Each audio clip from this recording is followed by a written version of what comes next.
Howdy, everybody. Welcome back to the Facts Over Feelings podcast. This is episode number 26. I'm Mhm, once again joined by Ryan Marister in what has been one of the craziest weeks in recent memory due to a lot of things not related to sports. mhm, We still have some sports to actually talk about. And I know Ryan and I are going to basically only talk about the NFL today. There hasn't been much else going on. mhm. So, Ryan, I will hand it off to you to get this podcast going with a NFL game you want to highlight today. Oh yeah. So for me, to start off, I want to talk about the Falcons and Broncos game. And most people are going to say, "Well, Ryan, why do you want to talk about this game? These teams are 3-5 and 3-6 respectively. I mean, they're both probably not going to make the playoffs. But the reason I want to talk about this game is for the futures of these teams. And I thought this was a really interesting game just to evaluate where these teams are at. So Atlanta, we talked about for the past few weeks, when Dan Quinn was still the head coach, how they were struggling closing games out, and they were struggling. Obviously, they couldn't win games. It's just, and we talked about how it was a mentality, Mhm. right? And we've said Mhm. that multiple times for a lot of different teams. And I think we were proven right in this case. I really think we were because Atlanta fired Dan Quinn, and then they came out and I believe they beat Minnesota. They won another game, and then they also beat Denver this past week, 34-27. While they did, it was closer than they wanted in the fourth quarter. They got outscored by 14 in the fourth. They managed to hold on, and that's a major step forward to me for this team who obviously clearly struggled early in the season, closing games out. But I wanted to point out a few things, more specifically on the Broncos, because people should really be pretty optimistic if they're Broncos fans, because I think that Drew Lock, while he does struggle, and I think he needs to step up in the first half more. He struggles a lot in the first half. He doesn't complete passes, drives just kind of stall out. He's been really good in the fourth quarter in the last two games, last 2 weeks. He came back and beat the Chargers. We saw that game last week. We talked about that game last week at length about how Mhm. the Broncos just, I mean, they looked like the team that, every Broncos fan should want them to look like in that game. And in this game, they almost came back to win. I mean, as I said, they outscored the Falcons by 14 in the fourth. Drew Lock had 315 yards and two touchdowns. But I really wanted to hammer the point of I think Denver's receiving core could end up being really special as a whole when Cortland Sutton returns. You'll have Cortland Sutton, Jerry Jeudy, and KJ Hamler. And I had my doubts about KJ Hamler. I've been high on Jerry Jeudy for a long time, as we all know. But I had my doubts about KJ Hamler, a guy who is just known as a speedster, right? And I've always been kind of skeptical of those guys because I am Mhm. skeptical of their consistency. But Hamler has shown up the last few weeks. This past Sunday, he had 75 yards receiving, 10 targets, 6 catches.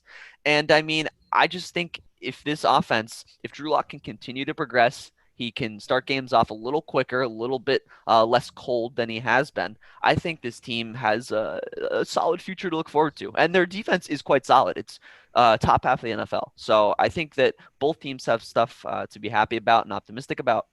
But I'm really interested to see where the Broncos go from here.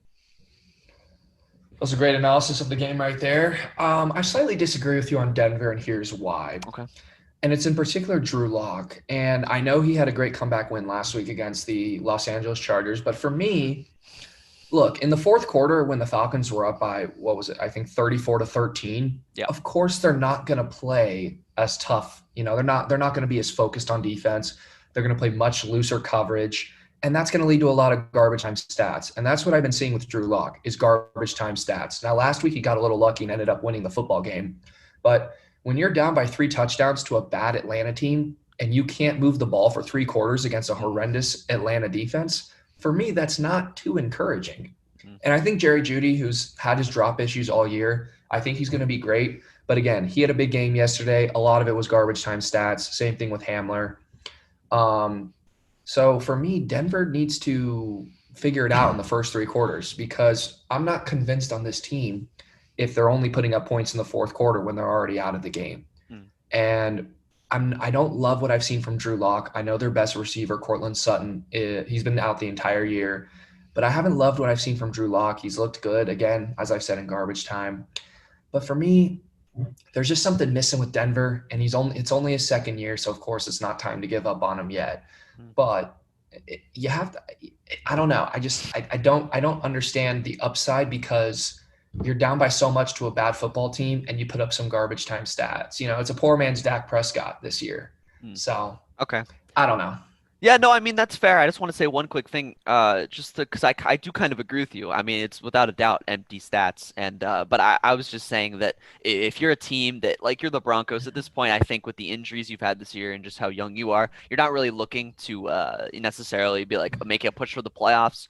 So I just think that while Drew Lock definitely has had his struggles, I mean he barely completed over 50% of his passes on Sunday, which is bad. But I was just Hmm. trying to point out that I think that there's room for improvement. And I think that the ceiling of these players on this team, particularly on the offense, is pretty high. And I also want to point out one more thing before we move on. And I think we can both agree with this. I think the signing of Melvin Gordon with the Broncos was Was a just waste, it was really a waste. I mean, what did they give him? I believe 7 million a year, which is the same that Kareem Hunt complete got in waste. Cleveland. Um, and I mean, Philip Lindsay out touched him on Sunday. Neither were Hmm. efficient; they were both bad. But Melvin Hmm. Gordon just I mean, what I just thought that was a waste of money, especially with the team trying to like get younger and play for down the road like a couple of years. Hmm. The signing of Gordon was just kind of confusing to me. I'm sure you agree with that. But Yeah, very confusing. He yep, hasn't, I mean, he had a few good games at the beginning of the season, but he's been really inefficient and poor these last 3 or 4 weeks. So yep, completely agree with you on that front. One final point on this game. sure. I will say Denver is very injured. And I think, you and I are victim of this. I think people were a little too quick to coronate Denver a playoff Oh, contender slash a contending team. And this is what's happening with a couple other teams across the league. We're seeing flashes and we're not understanding, we're not trusting the process that Denver's in a rebuild. I mean, this is the second year of a rebuild for Denver. Their defense is very good. They did lose Von Miller, mhm, but their offense is very young. Their offense is very new. A lot of new parts. Sutton, Judy, Hamler, Gordon's a new part. Noah Fant's a new part. So this team needs time to gel. They've had injuries, which has hindered that a little bit. But I do think we need to pull back our expectations on Denver a little bit and realize that this team is still, rebuilding. And they're getting there, mhm. but they're still rebuilding. Yeah, I mean, without a doubt, they are definitely rebuilding. But with that, I mean, I think we can move on from this game. These two Let's do teams it. definitely looking towards the Got a lot to future. say about this next one. But yeah, Trevor has his first game on the slate for today, and it was a great one. So Trevor, go ahead and tell us what that game was. The Dolphins and the Arizona Cardinals was Hmm. a really entertaining game if you aren't a biased Yep. fan like myself. There's a couple of concerning things as a Cardinals fan, and here's the first one. Big picture, if I'm an Arizona Cardinals fan and I'm thinking this team can make the playoffs, this is the type of game you have to win. Mm, And this happened with the Detroit Lions. We made the mistake. We yeah. made the one big mistake in the game. The defensive touchdown for Miami was the one big mistake in the game, and it ended up costing us. It didn't solely cost us, but it ended up costing us. My second point on this game is I thought Cliff Kingsbury was a little bit poor situationally yesterday, particularly on two fourth down play calls, or one fourth down play call and one fourth down decision. On a 4th and 1, the Cardinals, we've been really struggling to run the ball interiorly the entire game. That was the one weakness. Edmonds was not very efficient on the ground yesterday. Kyler Murray was Wow. running all over the place, throwing it all over the place. And we ended up running a stretch play to the left side of our offensive line on a 4th and 1, and Miami stuffed it and they went down the field and took the leading field goal. Mm, Second, fourth down was the decision to go with Zane Gonzalez and kick that 49-yard field goal. Now, for Zane Gonzalez, how in the hell do you leave a field goal short from under 50 yards? I don't think I've ever seen that in NFL history, or at least from my time watching the NFL, unless it was blocked, leaving it ugh. short. That is completely inexcusable. Mm, But if I'm Cliff Kingsbury, it's a 4th and 1. I'm putting the ball in Kyler Murray's hands and I'm getting that first down because there was a lot of time left on that game clock. And I don't know why we were playing for overtime. I would have wanted a touchdown on that drive because we've been able to move the ball on that defense all game long. mm, And Kyler Murray had an unbelievable performance yesterday. I can't take anything away from him. But situationally, a couple mistakes. Defense was very beat up. The one big mistake of the game was the defensive touchdown. And, we lost to a team that we probably should have beaten. And this sucks because as a fan, I'm really looking at, our route to the playoffs. yep. And this was a game we needed to win. If we would have won this game, the Cardinals would have been 6-2, first place in the NFC West, Mm, tied for first place in the entire NFC. And now we're at 5-3. We're in a bunch of there's a bunch of wild card teams right now at 5-3, 5-4. So now, and with Buffalo and Seattle as our next two games, I'm a little bit worried if Mm. I'm a Cardinals fan, but I'll hand it to you to give your thoughts on this game. Tua looked great, by Yes. the way. Yeah, so I wanted to touch on a few things in this game. And first off, I wanted to just address the Cardinals as a team overall in the season, because I do agree. I mean, this game was massive for playoff implications. And that Lions game was really, really important. And the fact that the Cardinals could easily be seven Seven and and one, one. that is I just, know. but you could say that about any team in the NFL. I feel like there's close You games that could. teams lose every year. And it's just a matter of can you get over the hump and win them or not. And teams like Kansas City, particularly Kansas City, seem Mm-hmm. to be down in a lot of these games, but they always, you look at them and you're like, oh, they're going to come back. And with the exception of the game against the Raiders, I mean, they've come back in every single game they've had since last year Mm-hmm. against Tennessee, I believe, when they lost to Tennessee. Mm-hmm. They haven't lost in quite some time, with the exception of that Raiders game. And that's just it's the difference between teams right there. Experience, I think, will Absolutely. help the Cardinals, and games like these will only help both Cliff Kingsbury and Kyler Murray. But in regards to the decision to kick the field goal at the end of that game, I know a lot of people who question that decision, and I thought about it, and there was what I believe there was a minute left, and if you don't get the fourth down, I mean the game's over. So, and it's a tough decision. I think at the end of the day, it wasn't. I wouldn't put all that on Kingsbury. I think that if you're Mm-hmm. Zane Gonzalez, I mean, how in the world? You're right. I mean, how do you have a 49-yard field goal end up short? As an NFL kicker, there's no wind in your face or anything. It's not like it's like a It's an storm. There's indoor like, stadium, yeah, right? yeah. It's like what I I thought it was in for sure when I was watching it live. I was like, oh, it's I was good. like, oh, it's dead down the middle, like good Yep. kick, and then And it it's like was it's short. I was stunned. So yeah, that was just I think that was just on the kicker there simply, and people were just looking to find blame for the coach. Um, but yeah, so the Cardinals for me, uh, Edmonds really struggled inside. I mean, I think that Kingsbury's gotta either mix it up with a bigger back, or at least get him outside somehow, get him in space somehow. I mean, Mm-hmm. it's just running in between the tackles isn't going to cut it with a guy like Edmonds. I mean, he's really Right. small and he's just not big enough. So he averaged under 3 yards a carry. So that really put a hamper on the Cardinals offense there. But they had over 400 yards to the Miami's 300. So they out gained them by a substantial amount. I mean, Mm-hmm. you guys moved it over this Miami defense, but I mean the turnovers. I mean that fumble by Kyler was just crucial. And Yeah. again, it all comes down to turnover margin. Trevor, correct me if I'm wrong, but I believe the Miami Dolphins did not turn the ball over. No, they didn't. They did not. Yeah. So No, I they did mean, just not. things like that matter, and it's a testament to Tua, by the way, and Brian Flores, the head coach of the Dolphins. I mean, he's done a fantastic job turning this team around. I mean, I He got to give him has. credit. I mean, this team is a playoff team. I mean, plain and simple. They're a wild card team right now. They're 5-3, I believe, same record as the Cleveland Browns, and all these other 5-3 teams. I mean, they're right in the thick of it. So credit to them, credit to Tua. He made plays with his legs. He made defenders miss. He scrambled around in the pocket really well. He looked relatively comfortable. I mean, completed over He looked 70%. great. He looked good. Completed over 70% of his passes, and Kyler obviously outplayed him. I mean, he's the better quarterback right now without a doubt. But Mm-hmm. Tua looked really solid. He looked like the quarterback that they wanted, and I think he'll only continue to improve. So it'll be really cool to see how that transpires. But this game really for me was just the Cardinals just had a couple more miscues than the Dolphins. I mean, the Dolphins just had less miscues, less turnovers, no missed field goals, just things like that, Mm-hmm. small things like that, just end up being the difference in the game. Right. And that's a great point. That really was the difference of this game was the Dolphins or the Cardinals just made one more mistake than the Dolphins. We had the turnover. We got Yep. stuffed on the 4th and 1, and Miami played a very clean game, and I think that's what we're going to be seeing out of the Dolphins the rest of the year. They're not necessarily the most talented team yet. They're not an elite team yet, but they're so well coached by Brian Flores. I think he has done a fantastic job. And you saw it yesterday. They didn't turn the ball over. They didn't make any situational mistakes. Their kicker came through on a couple long kicks, but they didn't make any situational mistakes.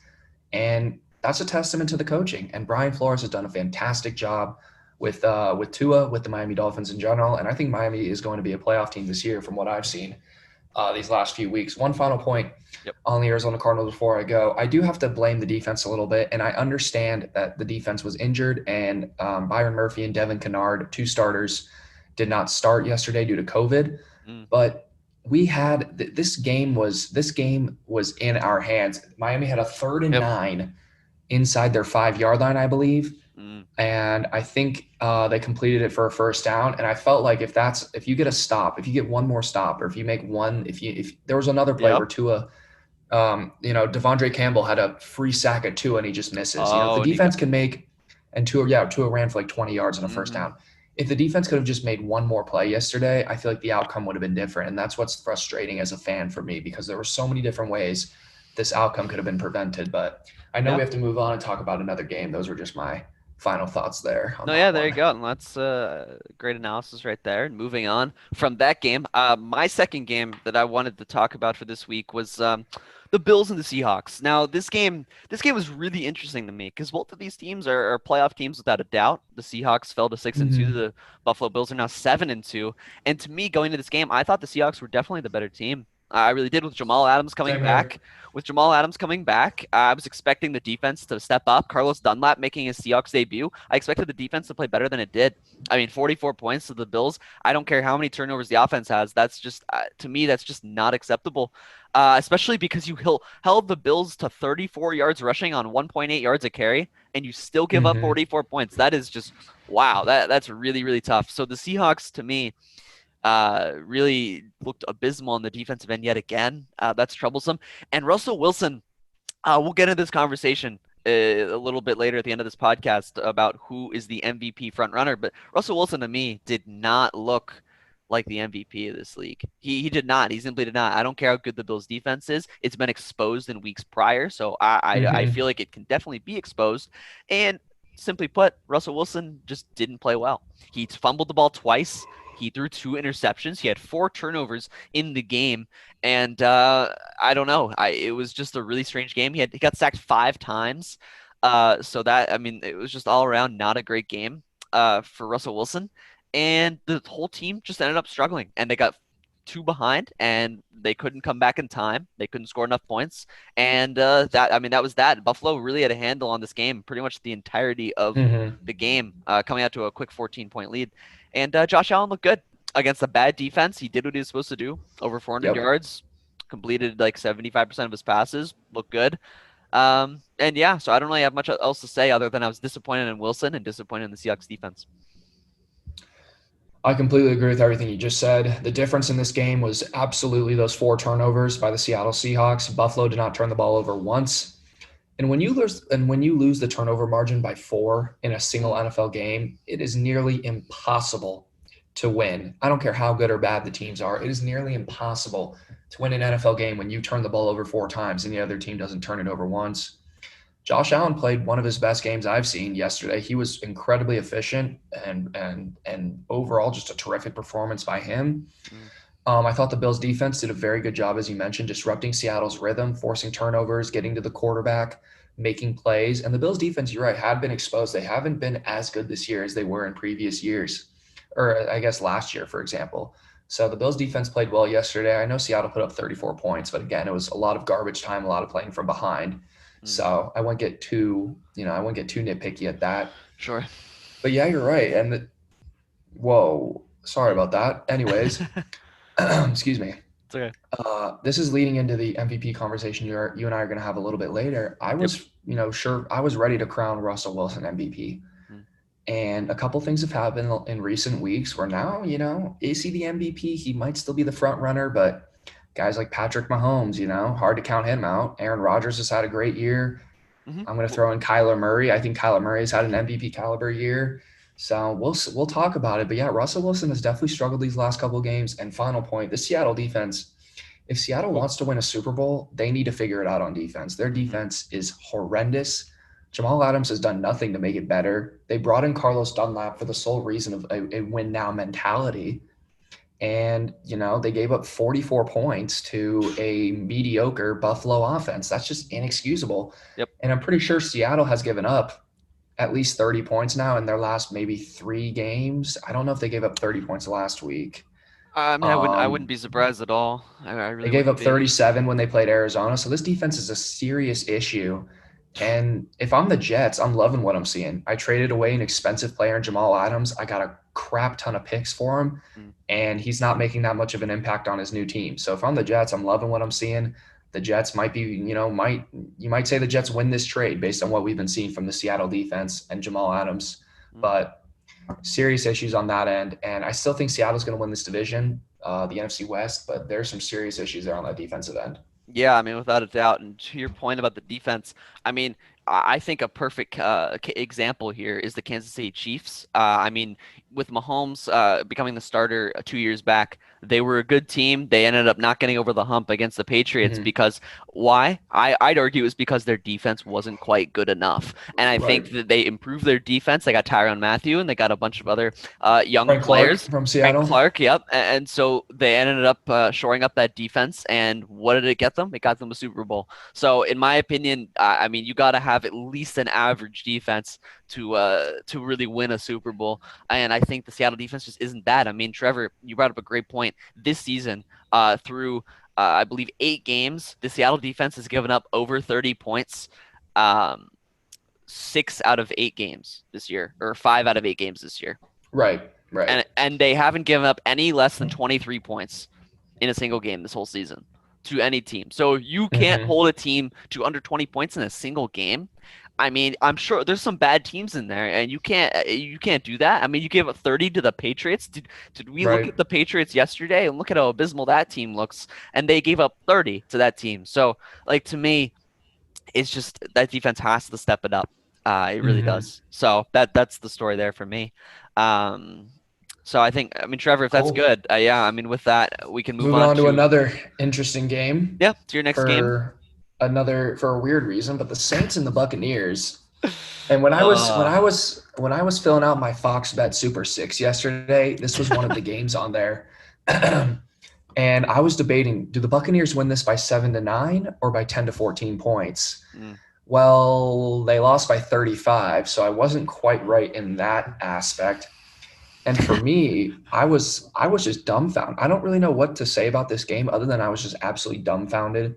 31-0 at halftime, I think. I mean, the Buccaneers just forgot how to play football on both ends of the football and on both ends, on defense and offense. mm, And I thought it was a little interesting that Bruce Arians has cojones. I mean, Bruce Arians he's not like a politically correct guy at the podium. He'll say what he's thinking. And he called out Tom Brady a little bit yesterday. And look, Tom Brady had a really bad game. We can get into this argument of, does Brady, should you call out a guy like Tom Brady? And look, Tom Brady was horrendous. I mean, he had a 3.8 QBR, 40 quarterback rating, mm, under 50% completion percentage. He threw 3 picks. He took 3 sacks. He was bad. And if yeah, I'm Bruce Arians, I would be calling out the defense and I'd be calling out Tom Brady. Tom Brady throwing those interceptions put the defense in a bit of a bad position. And, you know, this game, you could argue, I'm not going to say it was on Brady, but Brady really did not help their cause yesterday. And credit the Saints, their defense was fantastic. Drew Brees was very efficient yesterday. Taysom Hill, I love when they bring him into the game. There's always a weird play or two where they bring in Taysom Hill, and it always seems to work. Shout out Jameis Winston, 1 of 1 for 12 yards yesterday. So I'm sure he's a very happy hey, man, beating up on his former team twice. And look, the Saints played really well yesterday. They're in command of this division now because they have the double tiebreak over Tampa Bay. They've beaten them twice. But big picture here, I think Tampa Bay is going to be fine. I said it last week that they're the best team in the NFC. I still think they're the best team in the NFC. I don't want to overreact to a game like this because there are yeah, games like this that just happen. There's just a game where you're going to lose and you're just not going to know how you lost 38-3. And it happened to the Buccaneers last night. There are definitely some concerning signs. I think here, okay, one final point before I hand it to you. I just thought about this actually. yep, The biggest concern for me is Brady's bad games are really bad now. And I think this isn't, we haven't really seen this before where when Tom Brady has an off game, it doesn't really look like that much of an off game. Now, when he has an off game, and we saw it week 1 against the Saints as well, his off games are really off. And I think that could be concerning come playoff time, where if he happens to have an off game in the playoffs, that could put the Buccaneers in a lot of trouble. So that's my final point on that. But I'm not going to overreact to the result. It's a crazy, crazy result. And I'm very sure the Buccaneers will bounce back from this. Great win for the Saints, though. I'll hand it to you.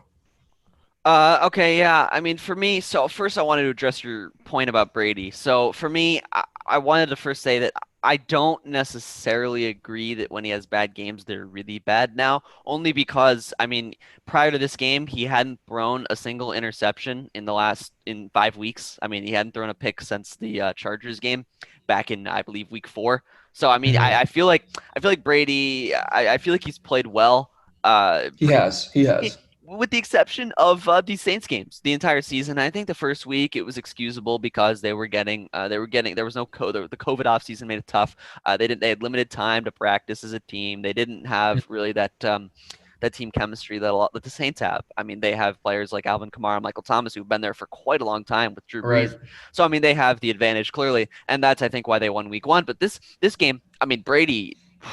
I mean, you said, is this all on Brady? Yes, this is all on Brady. I mean, maybe I think some of the fault goes to Bruce Arians here because Bruce Arians seemingly decided he didn't have a running back on his team after like the first 2 drives.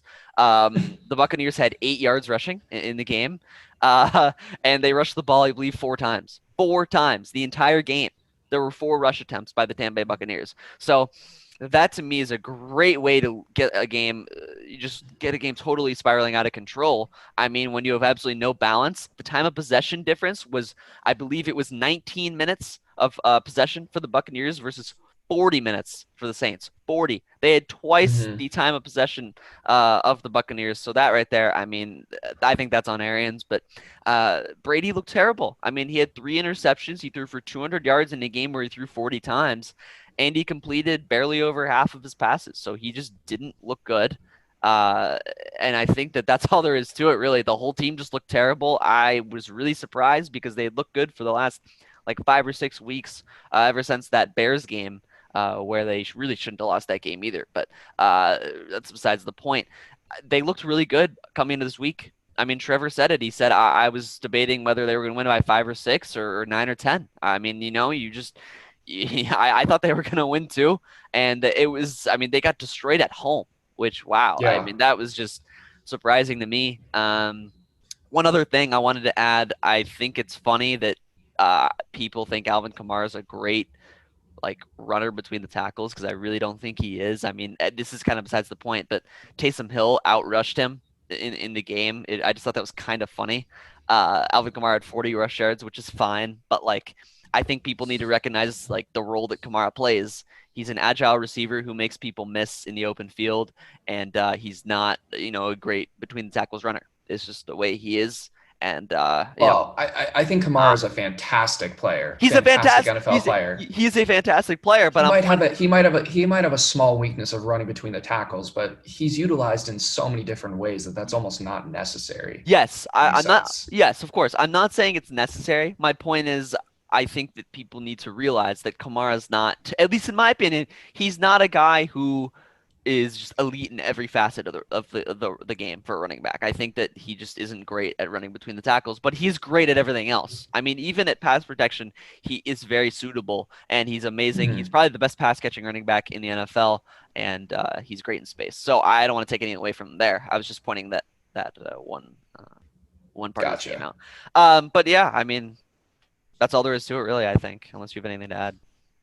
No, I completely agree with Yeah. everything you just said, except for your little hit job on Alvin Kamara there. I'll defend my boy Alvin Kamara. I've had him in fantasy a couple uh, years. all He's right. served me well, but I guess it's time to move on to Yep. your final game, which was also a very intriguing football game.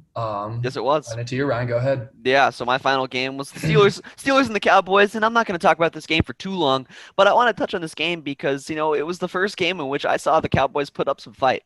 It really was. It was the It first time. was. It was the first time since Dak got hurt where I was like, wow, these Cowboys actually care. And they stepped up on the defensive end. I mean, while they didn't create any turnovers, they stymied the run game. The Steelers only had 46 yards rushing on 2.6 yards per carry. I mean, they didn't get anything on the Hmm. ground.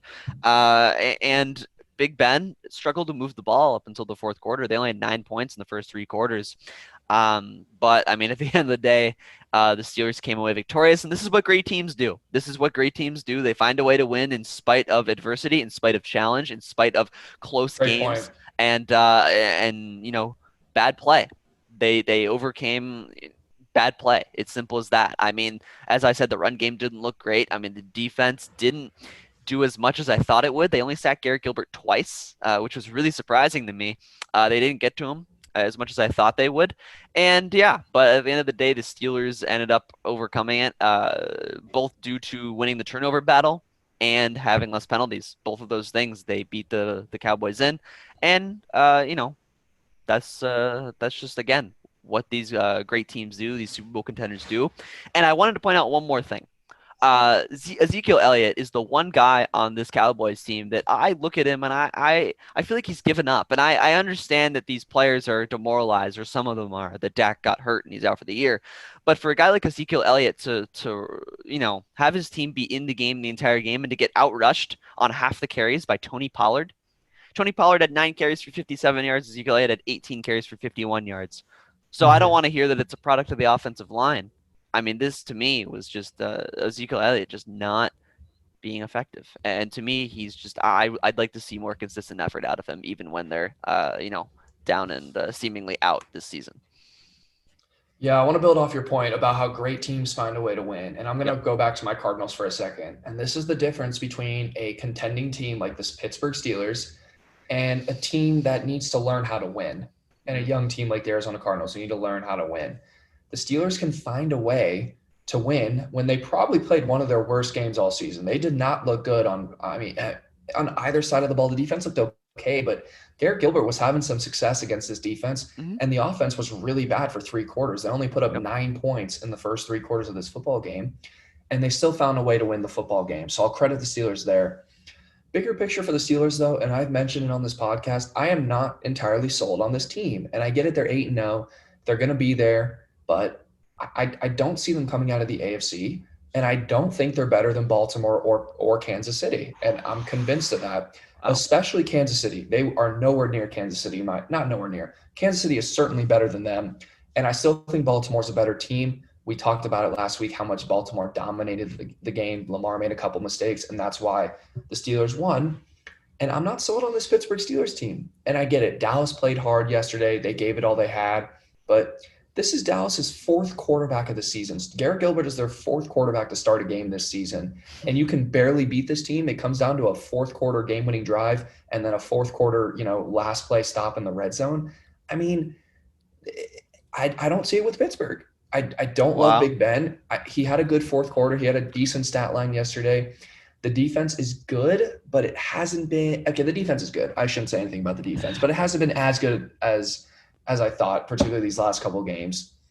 And there's just, for me, it's just Pittsburgh, they're not as good as what their record suggests. And that's all I'm going to say Wow. on that. Wow. I mean, I know Not sold. I know we want to wrap this up in the next 10 minutes or so, but I want to say one last thing about the Steelers team. I was really surprised that you think the Ravens are better than the Steelers. I just, I to do. me, I do. it's just, to me, I mean, I've said it before and I'll say it again. The hallmark of an elite team is the turnover margin, is the penalty differences, and how you play in crunch time. And I think that a team like the Steelers, I mean, Big Ben simply outplayed Lamar Jackson last week. I don't care how you put it. I mean, if I recall correctly, Lamar had 4 turnovers in that game, or was it less? Maybe it was less, but I believe it was at I think least as a team they had 4. I don't know if he had all 4, but yes. I I think believe. they as a team had 4. Okay, well, I know he at least had multiple. So at the end of the day, I just Mm-hmm. think that that's the difference. And I think Lamar has regressed this year. We're not going to get into that in this podcast today, but I think Lamar's regressed this year, and I think Big Ben is still a very solid quarterback in this league. And I think that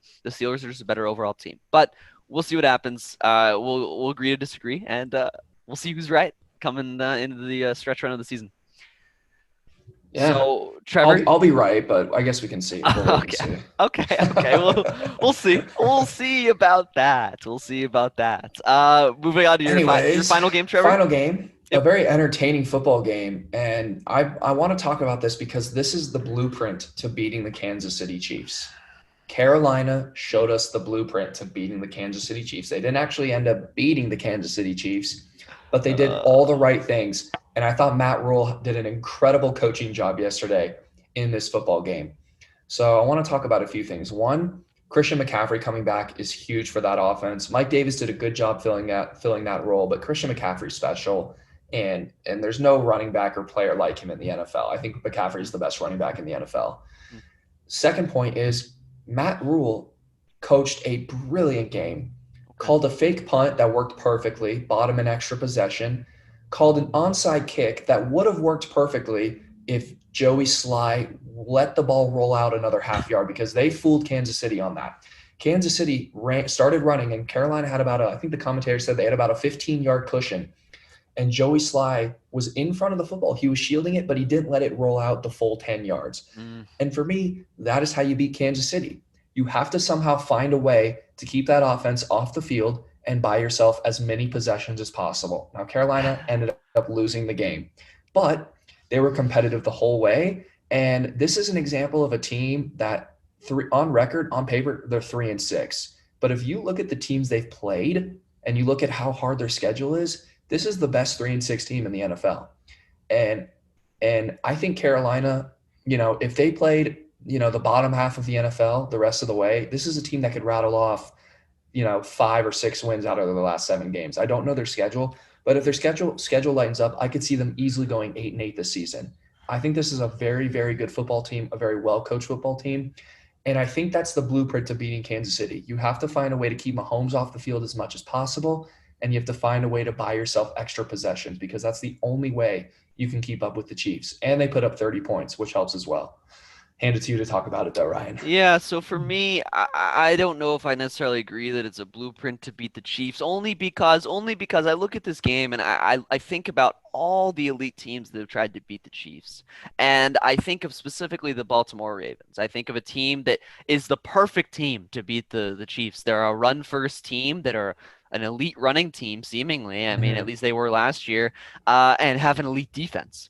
So the combination of those things, you have an elite defense to contend with Mahomes, and you have an elite rushing attack on the offensive side of the ball to keep the Chiefs off the field. And I will say, teams try this again and again. They always try this. The Panthers tried it. I mean, the Ravens try it. A lot of teams try it. The Panthers had 17 more minutes of possession than the Chiefs did. They And did. and the Chiefs still won the football game.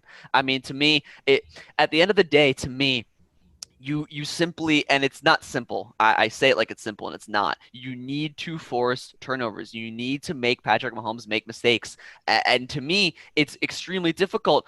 And combined with that, you also have to have put together long drives that end up scoring 3 or 7 points at the end of them, like the Raiders. This is why the Raiders beat the Chiefs, because the Raiders put together the longest drives on average in the NFL. The Raiders have extremely long drives. They control the ball. It's what they did against the Browns last week, and that's what they did against the Chiefs, and that's why they won. But the reason a lot of these teams can't do it is because they can't get Kansas City to make mistakes, and the Panthers just don't have a good enough defense to contend with Mahomes. I mean, he threw for 400 yards and 4 touchdowns. But I will say, one thing before I move on. I'll be done after this, but the Good. the Chiefs had no run game for the second week in a row. It's a little concerning to me. The lack of Incredibly balance. frustrating.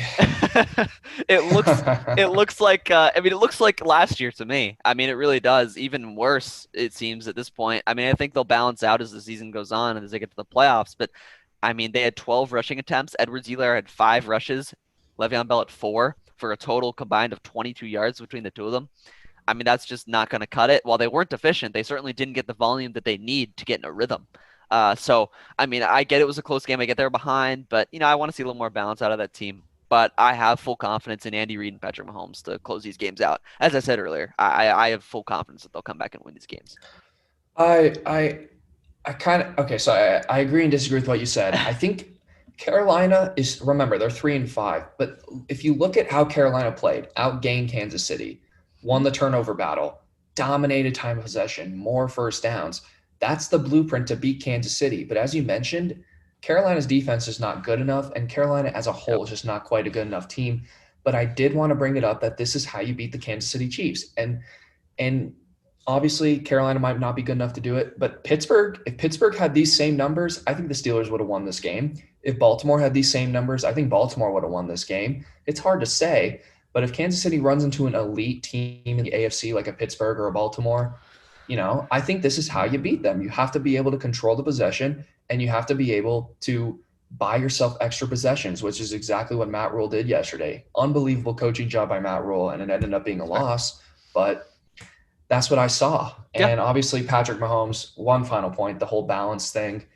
I complained about the balance a little bit. I'm going to retract that a little bit, and here's why. Yep. It's Patrick Mahomes is a first ballot Hall of Famer in the making, and it's hard not to let him throw the ball every time because usually good things happen when you put the ball in his hands. He threw for 370 and 4 touchdowns yesterday. So if I'm Andy Reid, it's hard to take the ball out of his hands, especially when he's cooking like that. So there's going to be games where the running backs, Le'Veon Bell, Edwards-Helaire, might only get 5 carries each, and there might be games where they both get 20. I think it depends on the game blueprint. So, but Mahomes is great. Simple as Yeah. that. Yeah, without a doubt. And I think with that, Trevor, we can move on to our final topic of the day real quick. I wanted to talk about for a couple of minutes who our MVP favorites are halfway through the season in the NFL this year so far.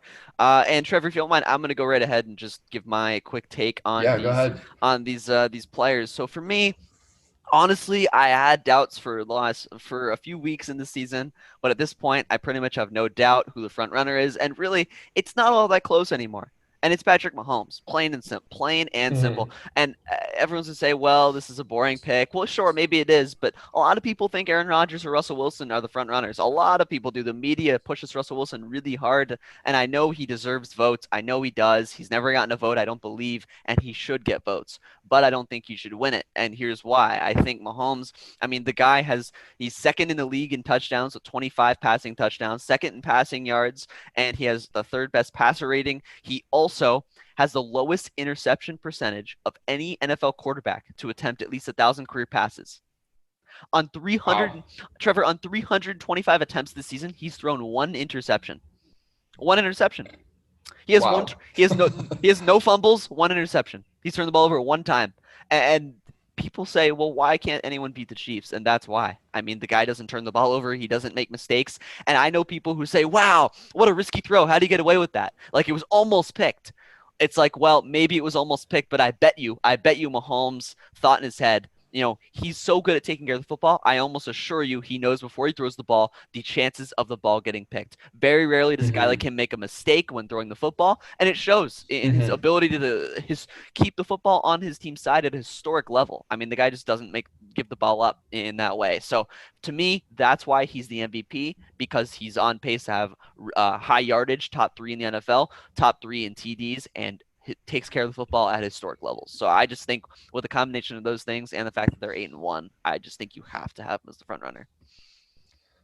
I completely agree. I'm in total agreement with you on that. Patrick Mahomes is absolutely the MVP for the Kansas City Chiefs, or Wow. the MVP of the NFL. Wow. 25 touchdowns, 1 interception this year. That is absolutely ridiculous, and it's only been 9 games. He's on Yeah. pace for about 45 touchdowns this season, which is a ridiculous number. Mm-hmm. I think what I was going to say, and I talked about this briefly with Ryan before the podcast, Mm-hmm. in second place right now is Kyler Murray in the MVP race. And that's going to come as a surprise to some people. But Kyler Murray has become the best dual threat quarterback in the NFL. He's a better thrower than Lamar, and he is almost as efficient as a runner. He had 11 carries for 106 yards and a rushing touchdown yesterday. He was 21 of 26 passing for 283 yards and 3 passing touchdowns. There has not been one defense this season that has been able to figure him out. You give him a wide receiver, you improve the offensive line around him a little bit, and this guy's unstoppable. The Cardinals are statistically the best offense in the NFL. For 4 straight games now, they have gone over 30 points. I think there's only been 1 or 2 games this season where they haven't hit 30 points. 3 games this season where they haven't hit 30 points. Kyler Murray, if it wasn't for Patrick Mahomes, would be the MVP of this league. And I stand by that statement. I would have put him at number one Oh yesterday. my. I would have put him at number one yesterday if the Cardinals won that football game. He would have been 6-2 on what people thought would be a 5 or 6 win, maybe 8 win team at best. He would have been 6-2, tied for first in the NFC, and he's downright a baller. He's a better runner than Mahomes, and Mahomes is MVP this year. He's number one. My case for Kyler Murray being number 2 is he is the best dual threat quarterback in the NFL, and he is unstoppable. And these last few games, he's done a better job. Actually, he's done a slightly better job taking care of the football. He had the horrible fumble yesterday, but he hasn't thrown a pick, I believe, in his last couple games. So, or no, he did throw a pick against Seattle. So I'm almost ruining my own argument here.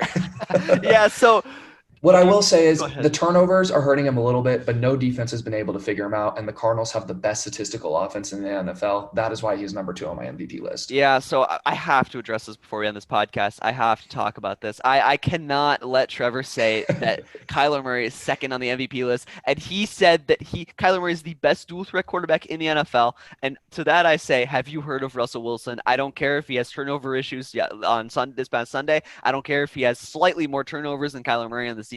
Kyler Murray has, I believe, 7 or 8 interceptions, and he's fumbled the ball at least 3 or 4 times on the season. The guy has turnover problems himself. Let's not pretend he doesn't. He does. And to say no defense has figured him out, I say the Lions picked him off 3 times. And to that I say, how does that even happen? I mean, it's the Lions defense. Oh, I mean, if you're going to hold his worst game of the season against him. My point being, Kyler Murray is at the very least not ahead of Aaron Rodgers this season. Aaron Rodgers in his last 40 games, Trevor, has 75 touchdown passes to 8 picks. Okay, he has the best Pro Football Focus grading in the NFL, the best passer rating in the NFL, and the best QBR rating in the NFL. Okay, he's having a fantastic season, and I think if you don't want to put Wilson ahead of Murray, which I still would slightly, I think you have to put Rodgers ahead of him. So I think that Murray, I think it gets very murky after the 3rd slot in the MVP race, but Murray, I mean, you can make an argument for 4th. You could. I have to disagree. Look, just because a most valuable player doesn't mean you have the best stats. Oh yeah, no, without a doubt. Who is the most valuable to their team? Patrick Mahomes is certainly number 1. I'm not going to disagree there. Is Russell Wilson not 2? Russell Wilson, you know what? Russell Wilson and Kyler Murray are interchangeable at 2 and 3. I'll retract my statement a little bit, but here's why I currently have Kyler Murray at number 2. He beat Russell Wilson head-to-head, and he outplayed Russell Wilson head-to-head, which is why I have to have him at number 2. And Aaron Rodgers has had a good year, but I think their strength of record is very weak. They haven't beaten anybody of note. They got absolutely throttled by Tampa Bay. They lost to Minnesota at home. So for me, Aaron Rodgers, he's having a great year, but I don't think he's the most valuable player in the NFL. And Kyler Murray has made a lot of mistakes, but is there a player other than maybe Mahomes or Wilson who has done more for a team in the NFL than Kyler Murray?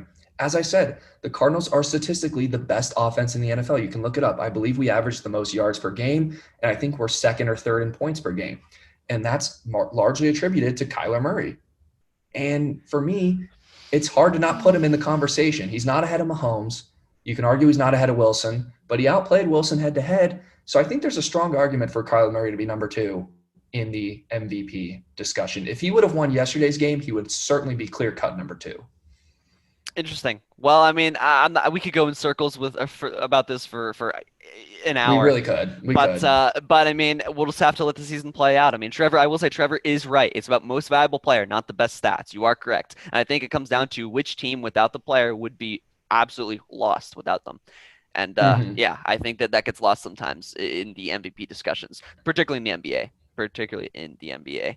But with that, Trevor, I think we can end this podcast. I think it was a good podcast, and I hope everyone enjoyed. And we'll be back next week with some more NFL and sports talk. See ya.